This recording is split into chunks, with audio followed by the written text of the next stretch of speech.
Hello there, interwebs. I am the Bechtloff, and this is the third episode of my podcast. I apologize if I sound a little scratchy, or if I'm coughing a little bit, or sniffing a little bit. I'm just getting over a nasty cold this week, so bear with me if I sound worse than normal. But let's start off with it's mid-April. Some of you listening might be high school seniors, probably applying to college, if not, I don't know, getting even acceptance letters at this point. So I want to offer a little advice, just some humble advice that, frankly, I wish people would have told me at that age. And the first bit of advice is for about 95% of you. Throw that acceptance letter in the trash because you got no business going to college in the first place. College is there's no more waste of money out there than college right now for 95% of you. I mean, unless you're going for something that's just heavy demand and you're going to make that money back, chemical engineering or something like that. For most of you, it's a complete waste. I know some of you. I mean, this is a nerdy podcast. I know maybe some of you are wanting to go to art school or something like that. Don't do it. Don't do that. Oh, I want to be an artist. That's great. If you want to do that kind of thing, by all means, pursue it on the side. Go get a real job in the meantime. And more to the point, you're not going to learn anything at art school. You're not. Frankly, you go to the bookstore and get a couple of good books on perspective drawing, and that's worth more than 2-3 years worth of art school right there. You'll learn more from those, especially perspective drawing. If you're a young illustrator, that's probably what you need the most work on, because that's not something that comes natural to most people. It's barely an art. It's almost a science. Perspective drawing, but hey, don't do it. Don't. You want to go to school, go to a 2-year technical school. Go learn a real trade. Go plumbing, electrician, something like that. I mean, shit, if you can weld 2 pieces of metal together right now, you can write your own ticket. Go learn something like that. Pursue the art on the side. By all means, pursue that on the side. We need more creative people out there. There's, talked in the video game podcast, there's a creative bankruptcy in a lot of these entertainment industries. We need fresh blood. Desperately. But don't put yourself in crushing debt just to have a chance. Pursue that shit on the side. This is the internet, man. It's a great equalizer. You wanna make a comic book? Make a comic book, publish that shit online. You can self-publish. Whatever. So yeah, don't go to college. Waste of money. I mean, some of you, and I wouldn't even advise going in the military. I know a lot of people would say, oh, well, that's a good place to earn. I guess. I don't think it's worth it. I don't think the military is really going to offer you anything that's going to be worth, getting your arm blown off in the sand for no good fucking reason. If you want to be risky, you're better off doing something like the Bakken oil fields, or getting on go up north and join a logging company for a couple of years, or get on one of them crab boats or some shit like that. I mean, there's plenty of jobs like that are, they're risky, but they pay good and you do them for a couple of years, you can come back home and have a ton of money. Start your life with. But don't go to college. Oh man, I saw an article. What got me thinking about it is I saw an article on a Christian site, Breakpoint, which I've mentioned before, and they were talking about, oh well, this is how you inoculate your kids against, they might have an atheist professor who challenge their faith, and I mean, if your faith is so weak that some douchebag professor rips it apart, I don't know what to tell you, but. I'm just thinking, like, why are you sending these kids out there in the first place? I see this in my church. I see kids, 18, going to, they don't know what they're going to college for. They're going to college because they think they're supposed to. And then they're switching majors all over. They don't know. Or worse yet, they're going to cemetery. Freudian slip. There's seminary, which is about as financially worthless as you can get. But just don't go to college. For 95% of you, don't do it. Throw that acceptance letter in the trash. I'm warning you right now. You're better off. You'd be better off spending the first couple years of your adulthood. If you just lived at home and worked at McDonald's, you'd be better off than going to college, because at least you're not getting yourself in crushing debt. I realize your idiotic parents who probably think college is so important might be disappointed in you, but trust you, you'd be making a better decision. Maybe not the best one, but a better one. So yeah, don't go to college. That's my advice for the majority of you. It's about as crushing a waste of money as you can imagine. Yeah, don't do it. All right, so that's my advice for the class of 2014 here. Pardon me, need a drink.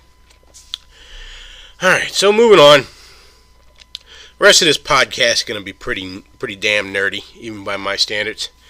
And we're going to start with talking about the DC reboot from the last couple years, and why it is a complete and total factory of sadness. I hate this New 52 DC reboot with a burning passion. It's awful. It's just absolutely terrible. And I hear people defend it like, well, there's been some good books. The Green Lantern books were pretty good. The Batman books were pretty good. Which those are the books where they changed almost nothing. Aquaman was pretty good. Again, that's most of the things that were good in the New 52 would have either worked better in the old continuity, or would have required only a few minor changes to the continuity as a result of that Flashpoint event to work. I mean, Aquaman didn't need a reboot. Aquaman just needed a decent writer. He needed Jeff Jones to give him a shot in the arm. That's all he needed. And I was always more of a Marvel fan since the time I first got into comics. But the past couple years before the reboot, DC was actually making better books than Marvel for the first time. I was reading more DC than Marvel. There was so much good stuff. It was a Blackest Night.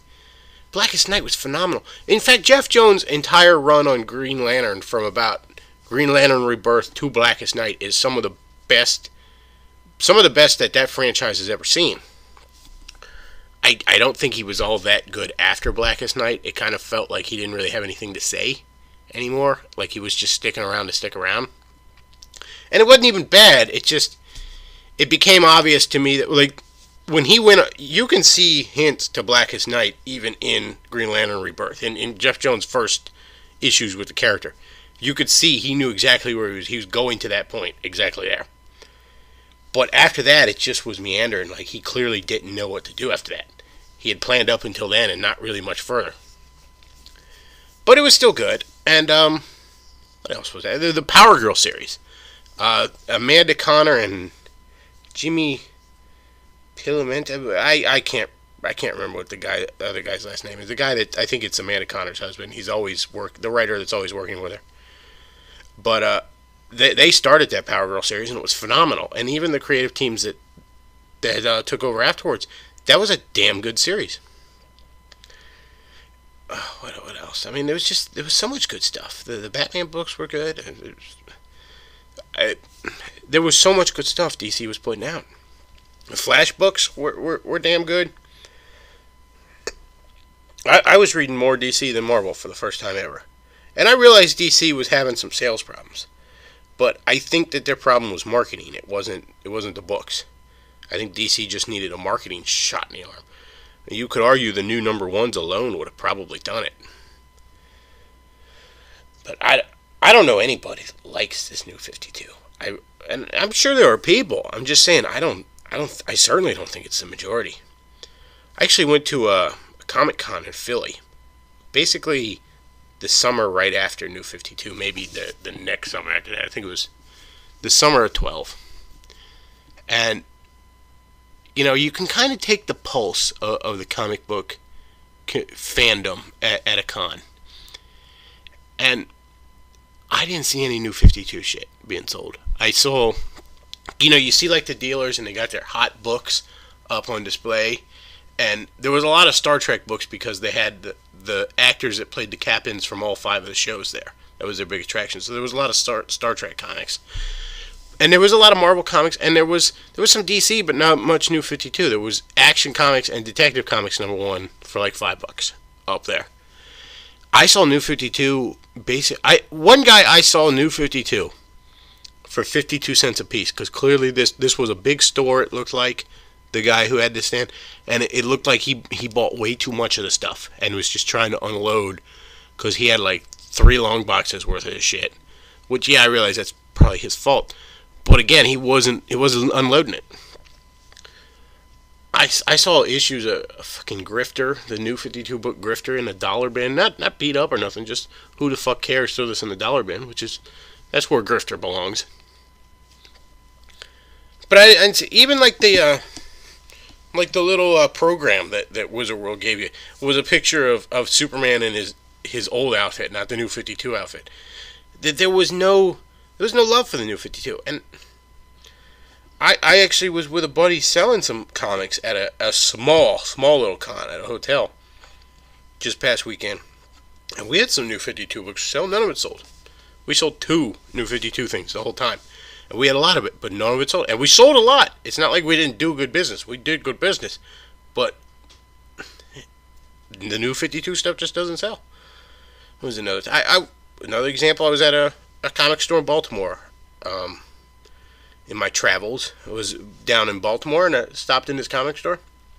As I'm looking around, this girl comes in. I'm early mid-20s, I guess. And she was talking about how she loves Harley Quinn. She was looking for Harley Quinn stuff. So the clerk's trying to sell her on the New 52 version of Harley Quinn and Suicide Squad. And as soon as she saw it, she had a look on her face like she just stepped in dog shit. She's like, "That's not Harley Quinn. What's going on here?" She even said, she looks like she works at Hot Topic. I don't know anybody really who likes this New 52. So I know a couple people who like a little bit of it. I mean, again, there's some of it that's not bad. Most of the stuff that's not bad would have worked better before the reboot, or could have been done before the reboot. I mean, DC changes its continuity all the time. It's not like it's not like Marvel that keeps a reasonably strong continuity, particularly that's, as old as it is. Now, DC continuity has always been a mess. Even after Crisis on Infinite Earths, Wonder Woman's continuity was a mess. Like, what they did to Wonder Woman was terrible. That was one of the really bad things out of Crisis. They kind of reversed some of that after Infinite Crisis. But DC continuity's always been a mess. But this is a disaster. No writer seems to know what did and did not happen. There doesn't seem to be a lot of caring about that. But worse than the continuity. I mean, you can overlook the continuity. It is fiction. You got to stretch your disbelief to begin with. Worse than the continuity is the stuff just isn't good. And I think the biggest problem with it is that, to me, so much of it feels like early 90s Image Comics to me. Like, the costumes are over-designed. Everybody seems to be just an asshole. If you read some of these books, it feels more like I'm reading Youngblood or Wildcats than I'm reading Justice League. And that really shouldn't be a surprise, I guess, given that Jim Lee is basically the one of the major creative forces behind this reboot. Most of the costume redesigns are his mess. And look, Jim Lee's a good penciler. I don't think he's nearly as great as everyone says. I did a list on my blog of my 10 favorite comic book artists, and he didn't even make the list. He's not that fucking good. None of the Image guys were that fucking good. In the case of Rob Liefeld, he was fucking shit. Still is. Just Rob Liefeld's art. I think Rob Liefeld genuinely has a bit of raw talent, but to me his art there's never been any technical skill to it. There's never been any learning his craft. He clearly doesn't give a fuck. Rob Liefeld's art looked like that 12-year-old you knew in middle school who could draw pretty good. but it was still a mess because he didn't, proportion and anatomy was all wrong, perspective was all wrong. He didn't know the technical skills behind it. Meanwhile, Rob Liefeld has made millions of dollars being a comic book artist and still doesn't. Oh, fucking Rob Liefeld. Holy shit. That guy made so much money doing that shit. But anyways, Jim Lee's a decent penciler. But that's all he is. He's shit for a writer. He's shit for character design. Anything else, he is absolutely creatively bankrupt in my mind. He's shit. As far as I'm concerned, the only thing Jim Lee should ever be allowed to do is draw exactly what the writer tells him to, like a good little pencil monkey, because he can't do shit else. I mean, look at these New 52 costumes. What the fuck does Superman need armor for? Why does everyone's costume look so over fucking designed? Like, it looks like a movie version. It looks like what Hollywood's always got to do. It's got to be over fucking designed. Yes, he's like segmented armor and shit on him. I mean, I guess that makes sense on Batman, but fucking Flash? Man. Another thing the New 52 did that was a disaster. I don't mind the first story arc of the New 52 Justice League for the most part. I think if it hadn't have been the main continuity, if it had been like its own separate thing, like takes place on Earth 10 or something, and you call it All-Star Justice League, something like that, I probably would like it. It's almost like an Ultimate book. It's very much like an Ultimate book. Everyone's an asshole, so it reads like the Ultimates. Oddly enough, Batman is the least asshole of the group in that first story arc. But making Cyborg a founding member of the Justice League is fucking ridiculous. I don't mind Cyborg as eventually a member of the Justice League. The Justice League has always had rotating membership. That's fine. If Cyborg was going to be in the Justice League, I think he was for a little bit before the reboot. They had made him. That's fine. I don't mind that at all. But a founding member, he doesn't belong there. First of all, it harms the history of the Teen Titans. He was the heart and soul of the Teen Titans. And, we've removed him from Teen Titan history, which... Teen Titan history in general is butt-fucked in this new continuity. But more to the point on Justice League, you removed Martian Manhunter as a founding member. Martian Manhunter is the heart and soul of the Justice League. I mean, if I look at Superman, you show me a picture of Superman, I see Superman. You show me a picture of Flash, I see Flash. Batman, I see Batman. You show me a picture of just Martian Manhunter, I see the Justice League. Looking just at him, I see the Justice League. It's the first thing that comes to mind. He was the heart and soul of the team. And to take him out, it harms him as a character. Yeah, we put him in fucking Stormwatch. That's great. And some of this Wildstorm Jim Lee owned bullshit that we shoehorned into the DC universe, we're going to put Martian Manhunter in there and attempt to legitimize it. Great. Yeah, I wonder which fucking ego was responsible for that mess. But you robbed him from the Justice League. He's the heart and soul of the team. You took him out. And the book reflects it. There's no heart and soul. There's no heart and soul to it anymore. So Martian Manhunter's fucked. Harley Quinn looks like a whore. I read that detective issue that was actually like Harley Quinn #1, that Villain Month bullshit.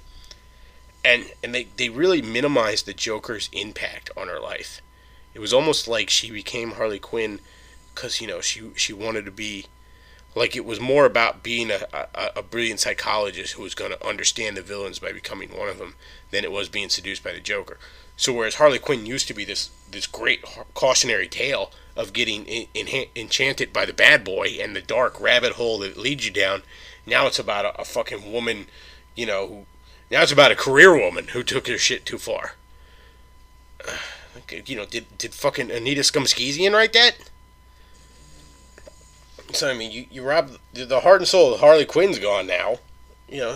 She looks like a whore that works at Hot Topic. Martian Manhunter's removed from the There's so much wrong with this reboot. And it's never going to go away as long as Dan Didio's in charge. Dan Didio has placed his career on it, and it's never going to go away as long as he's there. This is to him what that One More Day abortion over at Marvel was to Joe Quesada Only at least that only affected Spider-Man and not the whole fucking universe. Oh, man. So, the other thing that gets me, and I commented on this earlier, like, everybody's an asshole in it. And it's more than that. It's everybody's got to be fucking miserable. I mean, Dan Didio literally said, we don't want the characters to have happy personal lives. Now, here's the problem with this, and I'm a Spider-Man fan, and Lord knows Spidey has gotten dragged through the gutter based on this idiotic philosophy. I mean, I've read Spider-Man stories where he was homeless for a while because we just couldn't drag him low enough. And that's lazy writing. It really is, because here's the problem. Like, everybody loves the story arc where your favorite character life kicks the shit out of him. But the point of that is, that doesn't mean anything if he didn't have anything to lose in the first place. The lows don't mean a thing without the highs. See, and these guys like Dan Didio, they think that they're being more mature this way, but they're not. They're being the exact opposite. It's like filling a book with violence and titties for its own sake. It doesn't make it more mature. It does the exact opposite. It makes it bullshit pandering. Pardon me. Getting a little bit more soda there. Makes it bullshit pandering. So, he's like, oh, we can't have him be happy. They were gonna have a gay marriage with one of their gay characters, the Batwoman, the lesbian character, and I talked about how Marvel and DC are pushing the gay characters to begin with. So I talked about that in my first podcast. I don't want to touch on that again. The point is, the reason he didn't do it wasn't because, he had a problem with gay marriage. He didn't want characters in general being married, because God forbid characters actually have some level of stability to them. Why he thinks that just constant fucking pain and suffering makes these characters more relatable to us. It gets a little bit back to that One More Day thing where they took away Spider-Man's marriage. Joe Quesada did that because, he doesn't think that someone who reads comic books can relate to being in a relationship. Well, thanks, Joe. Thanks for spitting in the face of your fans. Maybe the last pussy you've ever seen was the one you came out of, but that's not true of all comic book fans. Certainly not anymore do I think that stereotype holds. But, so Dan Didio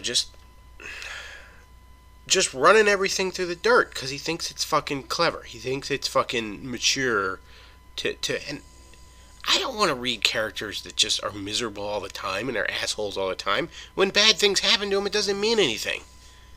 It's just lows mean nothing without the highs. The whole DC reboot is just a fucking mess. It's just literally the book I enjoy most is that Injustice book, the one based on that video game, just because it's the only one that feels even like a DC book anymore. I mean, a book book taking place in an alternate universe where Superman becomes an evil dictator feels more legitimately like Superman than the actual Superman book. These characters, they're in rough shape. They're rough shape. The DC reboot is a disaster. It is an absolute disaster. I know that like the Villain Month got you saw a big uptake in charts in sales, but it was all speculators. Like everybody fighting over that Joker's daughter issue. What? Come on, did we not learn the problem with appealing to speculators from the 90s? That almost destroyed the comic book industry. Because what happened was they stopped making comic books, and both Marvel and DC decided to become the Franklin Mint and just fart out as much crap with holographic covers as possible. Oh, man. How many times are we going to let Jim Lee and Rob Liefeld almost destroy the comic book industry? Apparently one more time. 3D covers and shit. Put half as much thought in actually writing the book. Oh, DC's a mess right now. It's just a fucking mess. Oh, man. So, I mean, what else can you say about it? It's a fucking mess. It's a sad day. It's the DC, the New 52 to me, it's like the Star Trek reboot. It's just people with no fucking creative soul that had no idea what made any of this interesting in the first place, just hacking away at it. All right, well, let's get on to a happier topic here for a little bit, because I'm just sitting here getting angry and sad about the new 52. I saw the Cap movie last night, the new Captain America Winter Soldier, and it was fantastic. I loved it. If you haven't seen it, I'm not gonna give out too many spoilers. I don't want to give a full plot synopsis or anything like that, but I can't promise anything, so you might want to see it before you listen to this, if you intend to see it. But it was full of so many just great themes of security versus, freedom, and how that, giving up your freedom for security is a Faustian bargain at best.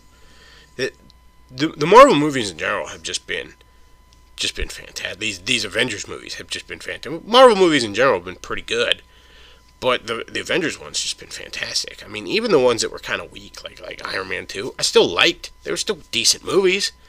When the weakest of the bunch is still pretty good. There was a lot of things as a nerd. They mentioned Doctor Strange in there. That was kind of cool.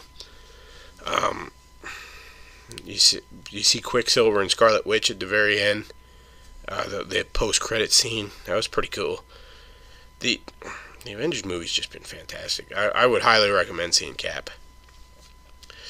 I actually I saw an article where DC they were apparently starting to plan on like a Captain Marvel / Shazam movie, and they shelved it. They basically completely put the project on hold because Man of Steel was actually successful, and they're like, well, if we're going to make Superman movies, we can't make Shazam movies because it's too similar.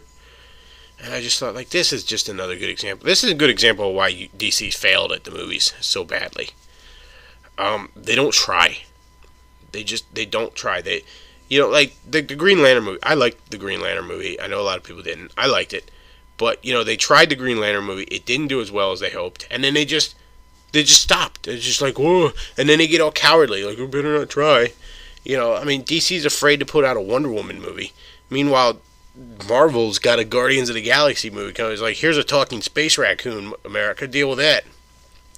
Meanwhile, DC's like, I don't know if they could handle Shazam and Superman. It's too similar.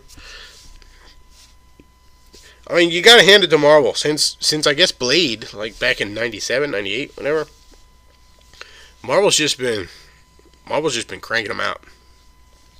You're hard pressed at this point to find a major Marvel character that hasn't been on the big screen in some way. You can obviously they've had varying degrees of critical and commercial success. You can argue over how well some of those characters were done, but point is they tried. They tried to get it out there. DC just doesn't try. They just don't try. Marvel's cranking out everything it can. Marvel's even before Disney bought them. You can't even say, well, this is Disney. Just they got the power of Disney, which DC's had the power of Warner Brothers behind it since I think like the '60s, something like that. Warner Brothers owned DC for like forever, at least my entire lifetime. But yeah, Marvel tries. Marvel gets their stuff out there. DC doesn't. That's why Marvel succeeds and DC doesn't in the movies. Since I brought it up earlier, I'll talk about One More Day a little bit. The Spider-Man story where they undid the marriage. As I said before, this was Joe Quesada's baby. He forced this on everybody. And he did it because he didn't think Spider-Man was relatable if he was actually in a relationship. Because that's how Joe Quesada thinks. I personally never found... I liked the marriage. I like superheroes being married with some of these. I think it adds an interesting dynamic. I think it's really good to have at least one member of the supporting cast, like of this person's civilian life, know about them being a superhero. It gives them a rock. It gives them someone they can talk to about it. It makes it a little bit more believable that they're able to get away with the excuses they do to hide their civilian identity. I like it. I think it's like a shared secret. As a reader, you feel like you're in on this shared secret with these couple of people. I've always liked that. With a wife or I suppose you could say a husband if it was a female superhero. But you end up with that cop's wife syndrome where, she never knows if he's going to come home. You get all kinds of drama out of that. It's much more interesting to me than, Spider-Man blew off his date for the 50th time because Doc Ock was beating him up. Now he has to make an excuse. That's what I mean about the creative bankruptcy. Writers who are like, I can't write Spider-Man being married. It's like, no, you can't regurgitate shit you read in the 70s. That's what you can't do. And that's apparently all you know how to do. But there's something about the One More Day story that not as many people have commented on. And that's that it's full of an Oedipus complex. Spider-Man gives up his marriage to his wife, to the devil, because that makes sense. Oh, I don't want your soul, I want your marriage. But whatever. To Mephisto, the devil, in Marvel, and to save his Aunt May's life. Actually, against her will. There's a story right before it where she's in a coma because she'd been shot. And there's a story right before it where he kind of communicates with her psychically. I think Doctor Strange helped him do it, something like that. And she's like, let me go, Peter. I'm 104. Just move on with your life. Well, he chooses basically Aunt May as his mom. I mean, she raised him. So basically he chooses his mom over his wife. So, I mean, you talk about a Peter Pan shit right there. And then, just in case you missed the Oedipus themes, right at the end of that story, when reality is restored, Peter's no longer married. He comes down the stairs and there's his Aunt May because she calls him Tiger. She calls him the pet name MJ has for him. His wife has for him. The thing she probably screams mid fucking orgasm. His Aunt May calls him that. That's fucking disgusting. Like if I was Peter and Aunt May ever called me Tiger, I'd be like, don't ever say that again, May. That's fucking disgusting. Alright? I don't want to hear that word come out of your mouth. If you're at the zoo, you better say, hey, look at that big cat. Because that's gross. He's giving her a peck on the cheek as she's calling him Tiger. I'm like, geez, why don't they get rid of all pretext and have him slip her some tongue? It was fucking disgusting. I mean, go back and read that. I wouldn't advise buying it because it's shit. But go back and read that fucking abortion of a story. Yeah, called him Tiger. That's fucking gross. And then Joe Quesada has the nerve to, because everybody's mad about this. Nobody liked it because it was, hell, even people that didn't like the idea of Spider-Man being married didn't like the way they undid it. Joe Quesada has the nerve to call everyone who doesn't like that story a bunch of losers and creeps and like, yeah, really? Okay, so we didn't much care for it when you threw your mommy fucking issues all over the pages of Spider-Man and we're the weirdos? Man, fuck you, Joe Quesada. Joe Quesada needs to be gone. Joe Quesada and Dan Didio both need to be hitting the fucking unemployment line. I almost don't blame Dan Didio as much because he's clearly not fucking all that bright. First of all, you remember when editors used to edit on comics? Remember when they used to actually help writers keep continuity straight and edit, keep typos and tell the artist, hey, that looks like shit, you gotta redo that. They used to actually edit the fucking comic books instead of just push their bullshit fucking agendas all over it. Like, oh, nobody can be married, and this is gonna happen, and nobody can relate to being in a relationship with a beautiful woman. They'd much rather see Spider-Man wanting to fuck his mom, because that's the subtext we want all over this. Yeah, they used to fucking edit. God fucking forbid that they go back to actually editing. That's what Marvel and DC needs. They need a couple of quality editors who are going to keep the book straight with each other, not try to push bullshit onto the books that none of the fans want. Fuck Joe Quesada and fuck Dan Didio. The pair of them need to be fired. In Dan Didio's case, I suspect it's more that he was just listening to Jim Lee more than anything. I think it's like that part in Lord of the Rings where the one old king is all like under the spell of that evil advisor dude. I think that's it. Dan Didio's the old king and Jim Lee's the evil advisor dude, just whispering in his ear like Grifter should get his own book. Fuck you, Grifter. It's like, yeah, here's a character who's kind of like Gambit, except not even remotely cool. Fucking Jim Lee. Alright, so switching gears a little bit again. Like I said, it's all Cap. Black Widow was all over it, Scarlett Johansson's character. And, she's obviously going to be in Avengers 2. They're filming that right now. But, she's pregnant right now, so that's, throwing a bit of a wrench into Avengers 2. And that got me thinking. How often do you hear about, like, and it's more common in TV, but in film series too, where an actress gets pregnant and it's completely just butt fucks the series, the show, whatever. Especially in shows. It's very much a problem in TV shows.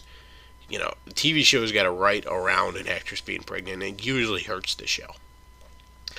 So what I was thinking a while ago, a couple months ago when I first thought of this, maybe a month ago, I don't know. But, why do studios tolerate this? Why not put a clause? I mean, these actors obviously got to stay in shape for these roles. You know, I mean, even in TV, you know, I assume there's probably a clause in, say, like, you know, the actress who plays Penny in Big Bang Theory, for example. I assume there's probably a clause that she has to stay in shape. She can't fucking balloon up to a big fat ass, because that ruins her character. You know, part of her character's appeal is that she's the hot chick that the nerd has been chasing after all this time, finally got. But, so why not put in a clause that says, well, you can't get pregnant? Well, especially on TV shows. Like, as long as this TV show is running, you cannot get pregnant. That to me would seem like a very reasonable clause. But I know exactly why you wouldn't see it. Why they'd never do it. And again, this would be beneficial to the studios. It would be beneficial to the audience. Because you wouldn't end up with, you know, we wouldn't end up having to rewrite Avengers 2 because Scarlett Johansson, you know, decided. Here's why you wouldn't say, because it seems perfectly reasonable to me. Like I said in my first podcast, pregnancy is one of the easiest things to avoid. I mean, it just is. But this is one of those cases where you would see, like I said in my first podcast, like churchianity idiots and feminists, you would see them walking hand in hand, just like the issue of pornography. Because, I mean, obviously feminists, they don't want women to be held to any kind of accountability, period. But then churchianity people, they have, you know, they're against, not just abortion, I mean, that's, whether you agree with it or not, that's at least an understandable position. But no, they're against usually birth control in general. They don't talk about that as much, but you're hard pressed to find any of these hardcore evangelicals having, the leaders at least of the movements and all, having anything positive to say about any kind of birth control.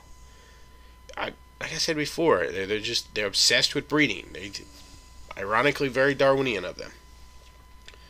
So you'd get these two different groups, for reasonably different reasons, would just once again walk hand in hand to stop an area where women would be held to account. I'm sorry, but if you're an actress working on a TV show, you getting pregnant, that's a decision you make that derails multi-million-dollar projects.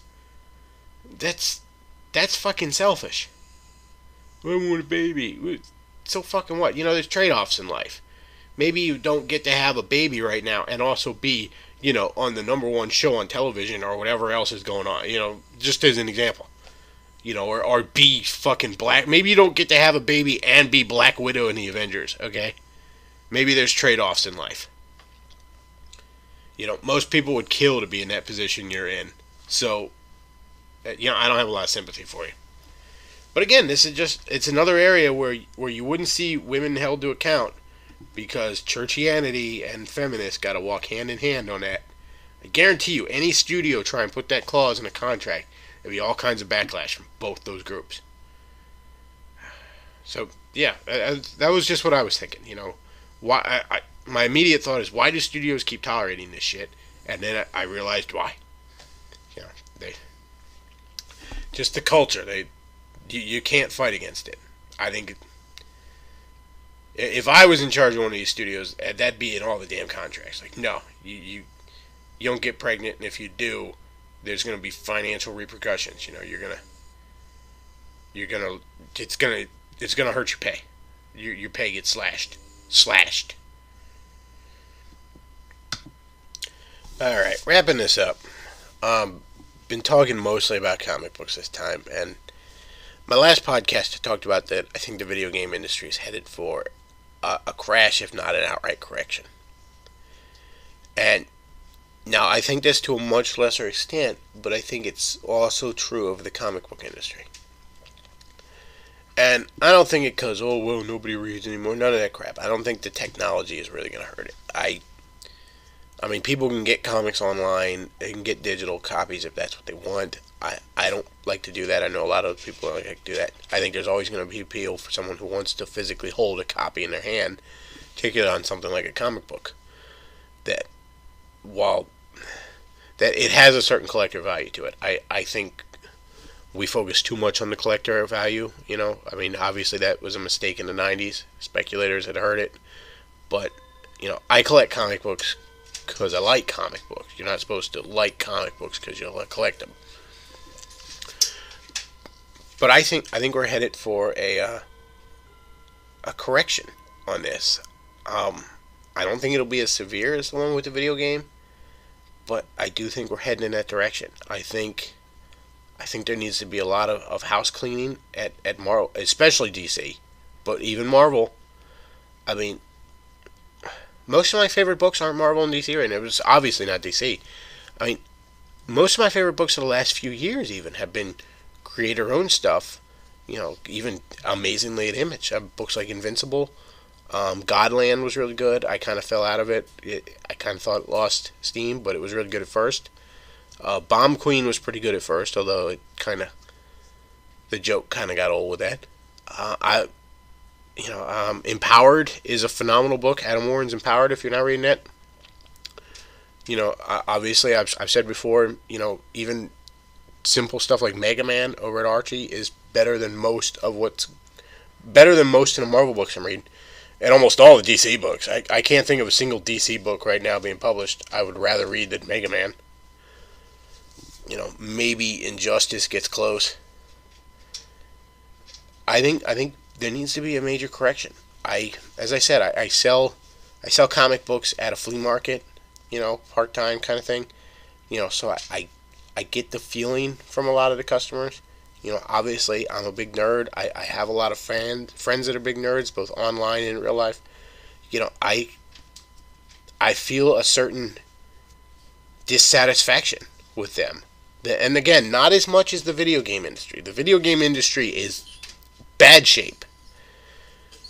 But the comic book industry is not doing much better. Again, you get not so much social justice, but you get these editors more concerned with pushing specific agendas than actually editing. DC's more concerned with farting out 3D covers than anything people would actually want to read. Even Marvel's got problems. I realize this is the day of the Avengers more than anything else, but they're milking the Avengers franchise probably a little too thin. That was a problem they did to the X-Men in the 90s. And that's probably going to bite them in the ass. There's just some problems. There's some real problems. There needs to be some house cleaning at Marvel and DC. Disney bought Marvel, and I know Disney bought Star Wars recently. They're going to fold that. They're going to fold Star Wars comics into Marvel. Dark Horse was doing a lot of good stuff with Star Wars, but they're going to, there's no reason Disney would want to farm out its properties to another company if they own a comic book company. So Marvel's also probably going to be doing Disney comics like Darkwing Duck and DuckTales, which Boom Studios was doing stuff with them a couple years ago. Good stuff. Again, good family entertainment, which is hard to do. And those, Marvel's not going to go bankrupt. DC's not going to go bankrupt. DC has Warner Bros. Behind it. Marvel has Disney behind it now. Neither one's going away. But I think there needs to be some course correction right now in comics. Things aren't looking really great right now in a lot of ways. And in a lot of ways they are looking great. In a lot of ways there's really good stuff being published at Marvel. I don't want to be as hard on Marvel because Marvel's publishing some really good stuff now. I thought Superior Spider-Man was good. Really liked it. It's the first time I've actually cared about Spider-Man since One More Day. it was good enough to make me look past the stain of One More Day that's on that franchise, that character. The Avengers books have been pretty good. Even there's even been some really good X-Men books, and I've never been a particularly big X-Men fan. There's good stuff being published over at Marvel. Inhuman came out this past week. That was pretty good. It's an oddball little title, but pretty good. Like I said, good stuff being published there, but especially DC really needs to. DC's in bad shape all around. I mean, Marvel's kicking ass at the box office. It's got these various cartoons that are doing pretty good. It's doing okay video game wise. It's not great, but it's not okay. I mean, I realize everyone's like, well, DC's kicking ass with video games. No, DC's kicking ass with these Batman video games. These Arkham video games. That's what DC's kicking ass with. What other character has DC farmed out into video games? Nothing. They got nothing else going on right now. They have yet to make a truly they have yet to have any real commercial and critical success with a Superman game, as far as I know. I mean, they have yet to. Batman's had good games even going back to the NES. I mean, Superman's had, at best, okay games, I think. He's had some that are, like, legendarily bad. Superman 64 comes to mind. I just played and reviewed a Superman game on the Genesis recently that was absolute shit. That DC needs to get its act together. Marvel a little less so, but DC in particular. And again, I think you're going to be seeing you're going to see the bottom fall out of some sales here soon. The speculator shit don't last. Eventually all these people that bought Joker's Daughter #1, the 3D cover, are going to realize they got a pile of useless shit. Yes, I know right now it goes for $20, but nobody actually cares about the character. It's one of those things where everybody wants it because they think everybody else wants it. It's just one of those idiotic things that snowballed out of control. 10 years from now, you'll be lucky to get $5 for one of those. And that's just it for inflation. When 10 years from now, $5 will probably barely buy you a soda. Assuming the dollar hasn't collapsed and we're all fucking riding around with hockey masks saying just walk away from the gasoline. So yeah, I think the comic book industry, Marvel and DC need to get their shit together. DC in particular, because I think you're going to see some corrections. I think it's like the video game industry. I think there's a lot of nerds who are sick to death of getting treated like shit by these companies. So I mean, anybody DC, if you're listening, you better pull your heads out your asses, because this is not. Oh, we're doing great now. Yeah. That's what people said in 1994. That's what, or 1993 and 1994, and then came 95, 96 crash. So yeah, you keep telling yourselves you're doing great now, farting out Joker's Daughter #1 in 3D. See where that gets you.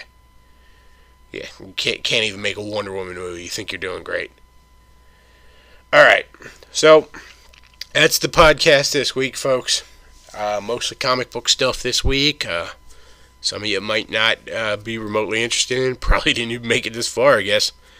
But there'll be different topics next week. So if you're not a comic book fan, don't worry. That's not all I'm ever going to talk about. All right, folks. Bechtloff signing.